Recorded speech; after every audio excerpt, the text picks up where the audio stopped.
Welcome, welcome. As you know, my name is Maria, and I would just love to invite you for this evening, for the next hour, to sit back and relax, and let me take care of you. The first thing I want to ask you is it okay if we pretend like we have known each other before? Is it okay with you? Because if it's okay, then I can ask you questions and we can answer them and we can look at them. Do you know what I'm saying?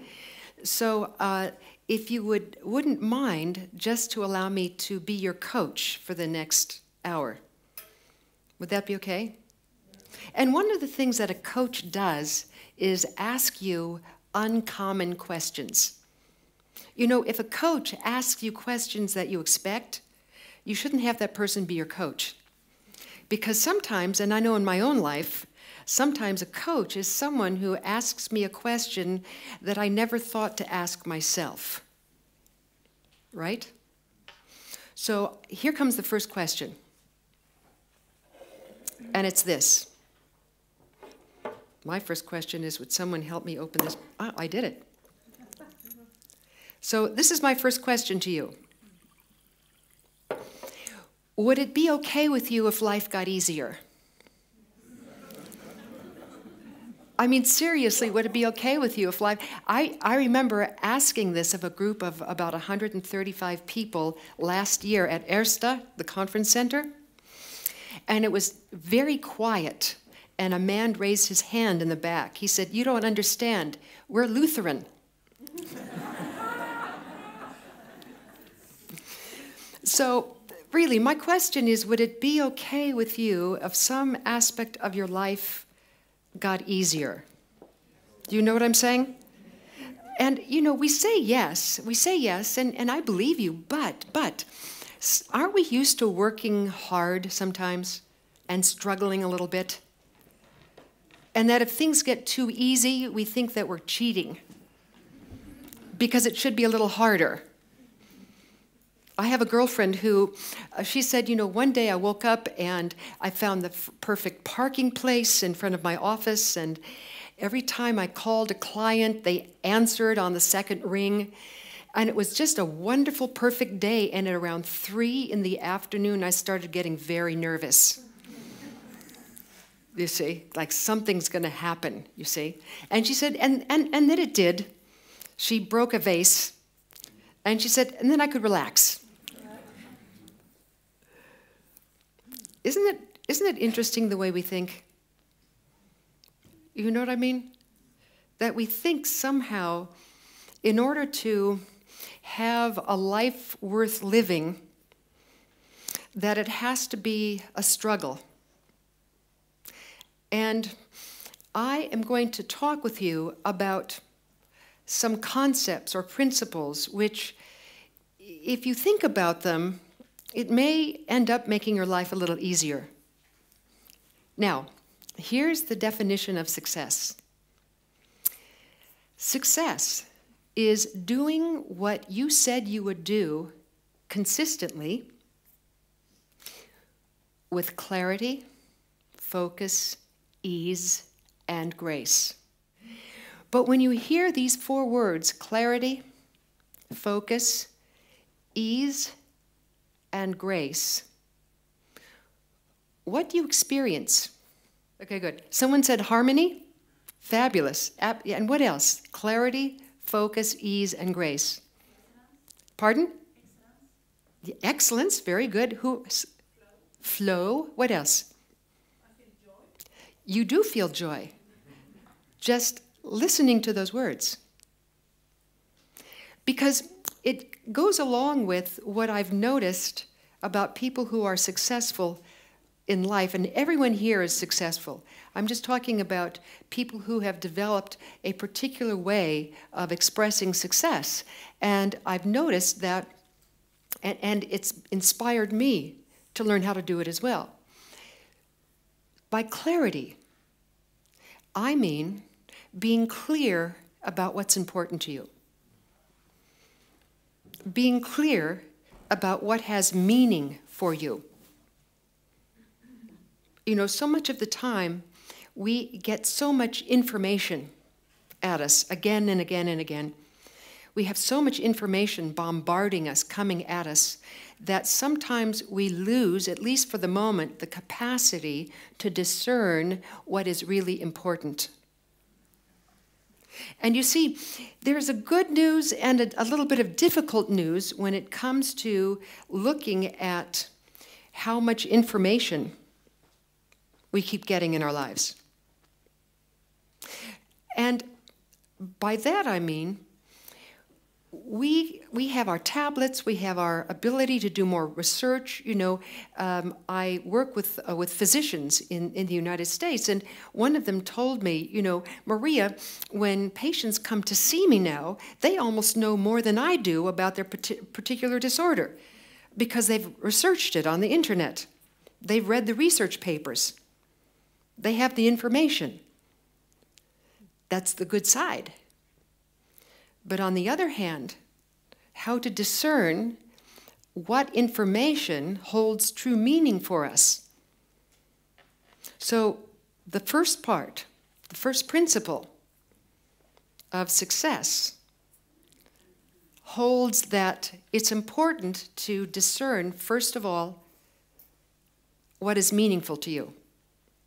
Would it be possible that success is not about the number of things you do?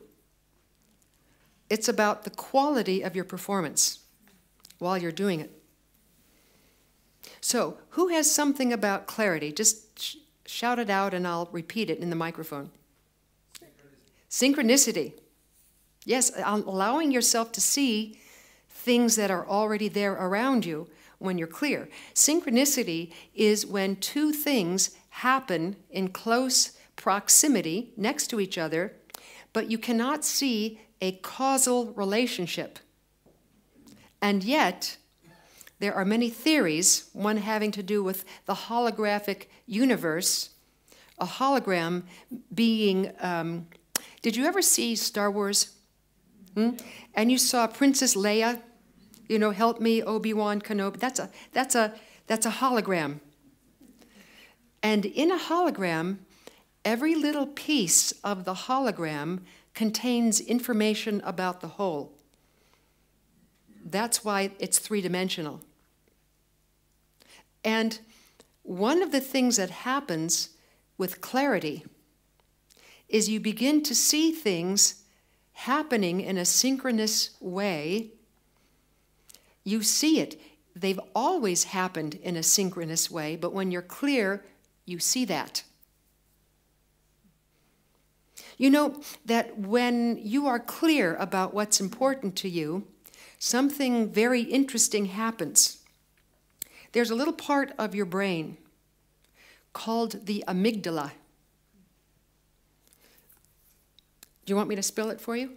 Would you like me, or do you know it? You know it. Okay, good. You know it. Good. Amygdala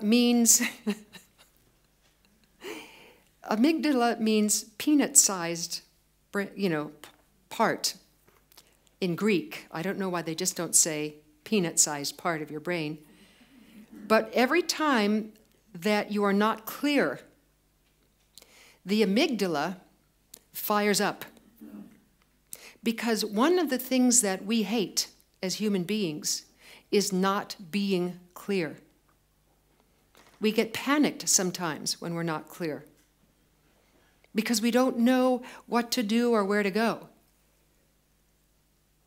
And when that part of the brain fires up because we're not clear about what's important to us, we're not clearly in our own space, when that amygdala fires up, we can no longer think creatively.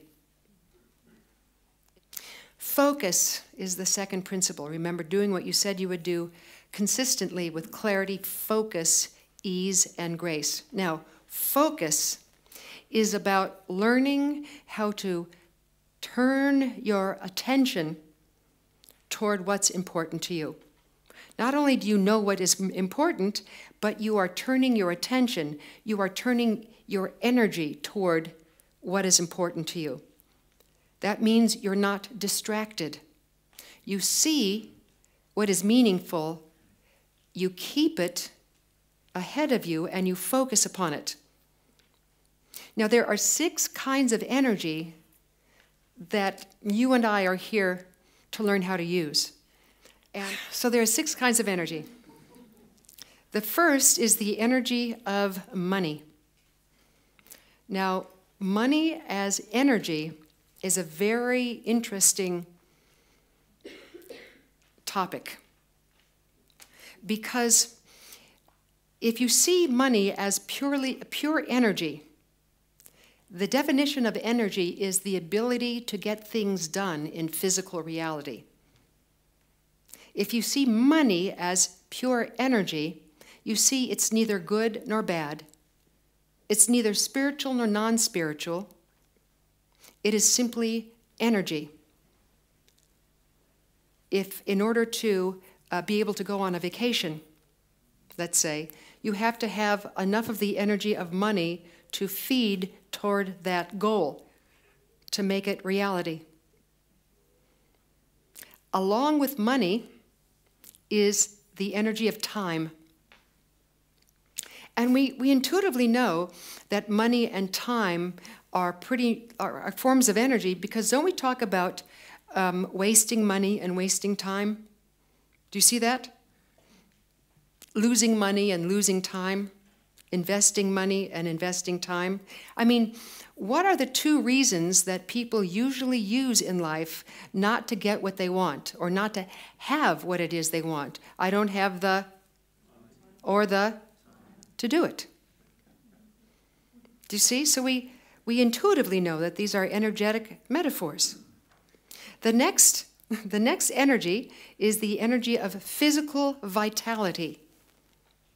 And by that I mean having a relationship with your body that's a partnership rather than an adversarial relationship, where your body is your friend, not your enemy. Because you see, physical vitality is needed in order for you to do what it is you want to do in life, yes? So focusing your energy on what's important to you is very fulfilling. The next form of energy is the energy of enjoyment. And by that I mean the capacity to savor life, to be able to taste life. Do you see? For example, I have a girlfriend who is very slender, very thin, and I've seen that the only difference between people who are slender, like her, and people who have to work at it, like me, is that slender people tend to enjoy their food. People like me, we tend to consume our food.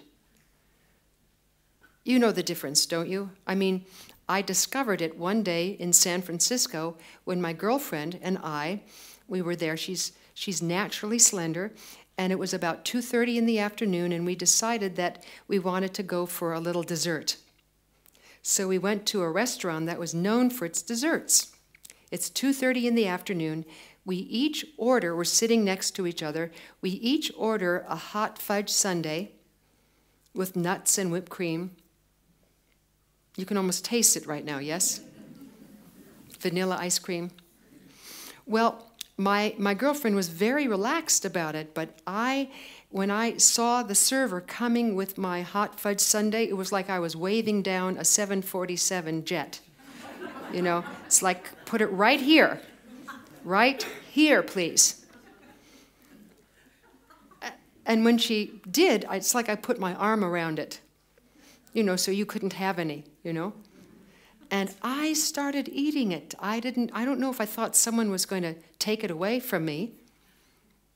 But after about, 5 minutes, I had eaten almost all of it, and I'm full. Have you ever done that? You ate something so fast? Okay, if you haven't done that, take notes for your cousin or your sister. Okay, you don't have to raise your hand. But my girlfriend is saying, Maria, this is the slender one, do you notice how the hot fudge mixes with the vanilla of the ice cream? And I think these are fresh roasted nuts.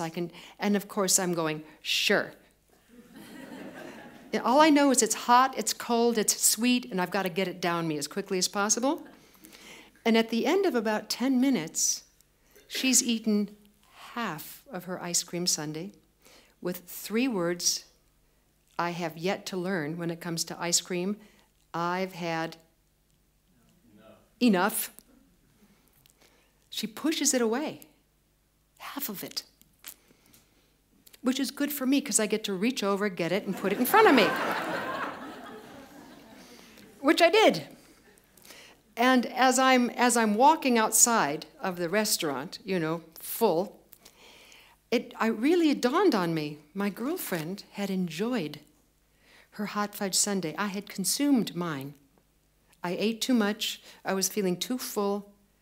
I don't even have a memory of eating. Do you ever go through something so quickly in life that you don't even remember doing it? So I said, she enjoyed and I consumed. And I said, now what has consuming got to do with my relationship with money? What has consuming versus enjoying got to do with my relationship with time? Do you see how they're all related? And these are the energies that we use in order to attain what we want in life. The next energy is the energy of creativity. And by that I mean, we all have creative centers in our brain. We all have ideas that are unique to us. You have ideas in your brain that no one ever in the face of the whole universe will ever have again. You have a center of creativity that is unlike anyone else in the world. And the question becomes, are we willing to access our own unique creative energy? Because when you do, you see, obstacles become opportunities. And then finally, the last energy is the energy of relationship. That means learning to ask for and give support to one another. So focus is all about using those forms of energy, not wasting them. Okay, the third principle then is ease, isn't it? Ease. And let me tell you what I mean by ease. The opposite of ease is not working hard, because you can work hard with ease when you're focused and clear. I've prepared for, when I used to run races and I would prepare, and being prepared, you'd still run the race, and there would be some hard parts of it, but you see, what would be missing would be struggle. Struggle is the opposite of ease. I think any of you you've undoubtedly experienced that something you worked hard at, but you were prepared for it, and it actually gave you joy to work hard at it. Do you know what I'm talking about? Think about maybe writing a book or learning a new language or learning a new skill, and you're working hard, but there's joy because you're celebrating going somewhere. Struggle is when you don't go anywhere. It's when you're sitting by the side of your path. We all have a path, yes? We all have our own individual path. Joseph Campbell, who was a great thinker in America, he wrote a book in the 1940s called Hero with a Thousand Faces. He was a mentor for George Lucas when George Lucas created the first Star Wars trilogy. And Joseph Campbell said, he studied heroes throughout history. And he said that one of the reasons that we love heroes is because we can identify with the heroic spirit. And he said, you know, if each one of us would allow ourselves to see that we're on our own hero's path, it would give us a sense of joy and meaning that we wouldn't ordinarily have. And so he talked about everyday people like you and me being on a hero's journey. And so struggle, then, consists of sitting by the side of the road in our hero's journey, not doing anything, knowing that we're wasting energy. Now, ease is very interesting too, because one of the things I've found with people who are very successful, and I've studied the lives of millionaires, of leaders, of all stripes, and I've studied people who were doing what they were doing, but they were not wearing themselves out.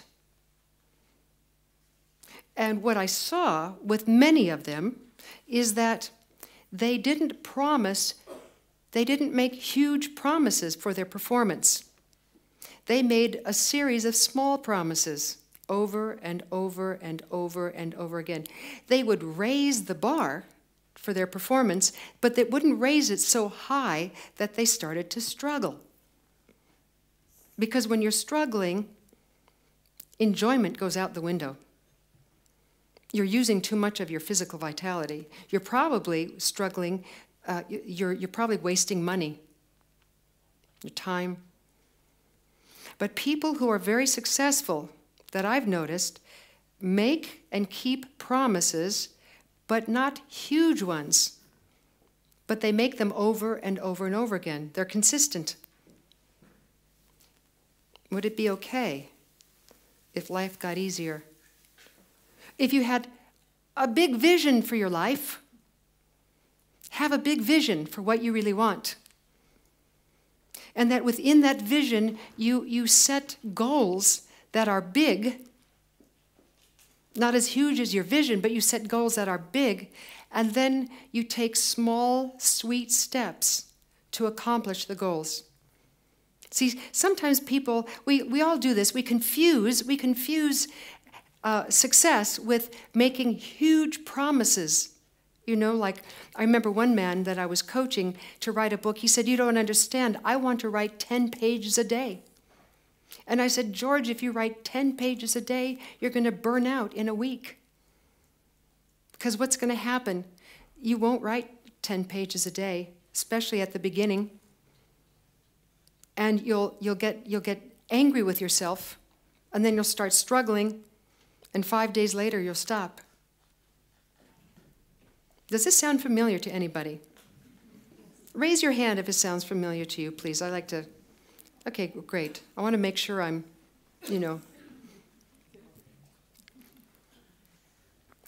That's because at the beginning of any project, it always takes 10 times more energy to produce a result than you thought it would. Think of it like a rocket ship that blasts off from a launch pad. At the beginning, it burns 90% of its fuel in the first 3.5 minutes of liftoff, because it's pushing against all the gravity. And so it is with us. When we start a project, it's like launching a rocket. So you want to have small steps. So sometimes learning ease is paradoxically a bit difficult at the beginning, because you have to ask yourself the following question. Given what I'm looking at right now, which is the easiest, simplest, most elegant way to proceed right now? Given what is happening right now, not next week, but right now, not tomorrow, not even an hour from now, but right now, given what's happening right now, what is the simplest, easiest, most elegant step to take? Grace is an unearned blessing.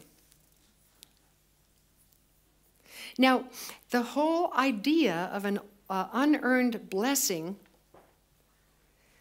calls forth a sense of gratitude.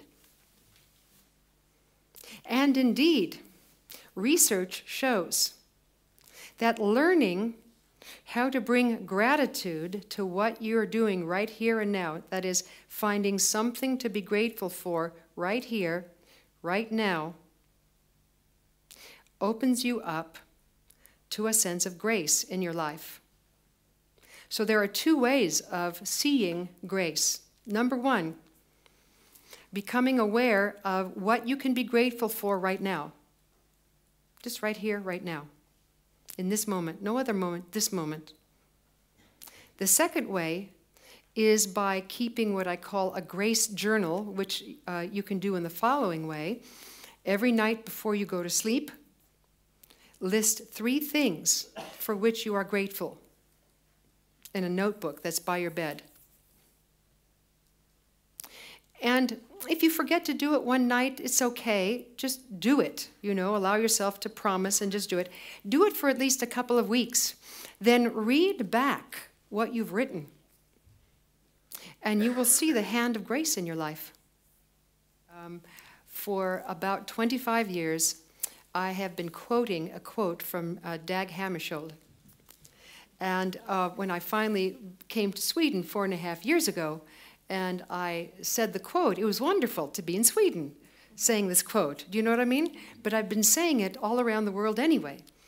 And it started when I read this phrase. This is the English translation. He said, "For everything that has been in my life, I say thank you. And to all that is yet to be, I say yes." For everything that has been in my life, I say thank you. And to all that is yet to be, I say yes. Now, it brought forth a particular quality that I also notice people who are successful with clarity, focus, ease, and grace, quality that they bring forth. And it is the ability, the capacity to be willing. So I want to talk with you about that for a moment, and then we'll end our evening. I wish we actually had 6 hours together, but being willing is our natural capacity to say yes, no matter what we are thinking or feeling in the moment. I'll tell you what I mean by that. We may not know how to do something. We may not think we can. And we may nevertheless be willing. So that being willing is above, transcends our normal thoughts and feelings about a situation. When we use the words, "nevertheless I am willing," we call forth a certain quality, a capacity in ourselves. So I leave you with this. It's kind of the exclamation point to success. That the 4 most powerful words you can ever say for yourself when you're in the middle of something and there's no clarity in the moment or focus, or ease seems a million miles away and grace is nowhere to be found. The question, the 4 words you can use, which will carry you through and will open up the gates of success with clarity, focus, ease, and grace. The 4 words you can always use are, "Nevertheless, I am willing." And the moment you say that, you see, it puts you in the context, the space, the possibility of clarity, focus, ease, and grace. So if you were to just take those 4 words and write them down,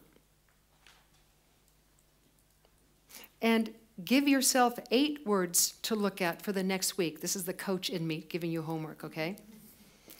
8 words to look at next week, or this week. clarity, focus, ease, and grace, and nevertheless, I am willing.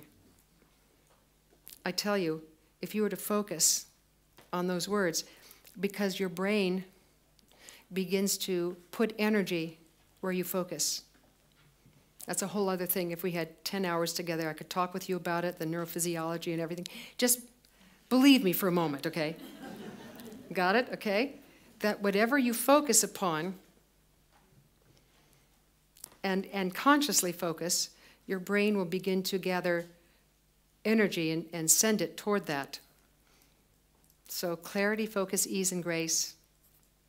Nevertheless, I am willing. I say that if you're willing to focus on those things for the next week, expect miracles. Expect miracles in the way we talked about miracles tonight. So I want to thank all of you for being here this evening.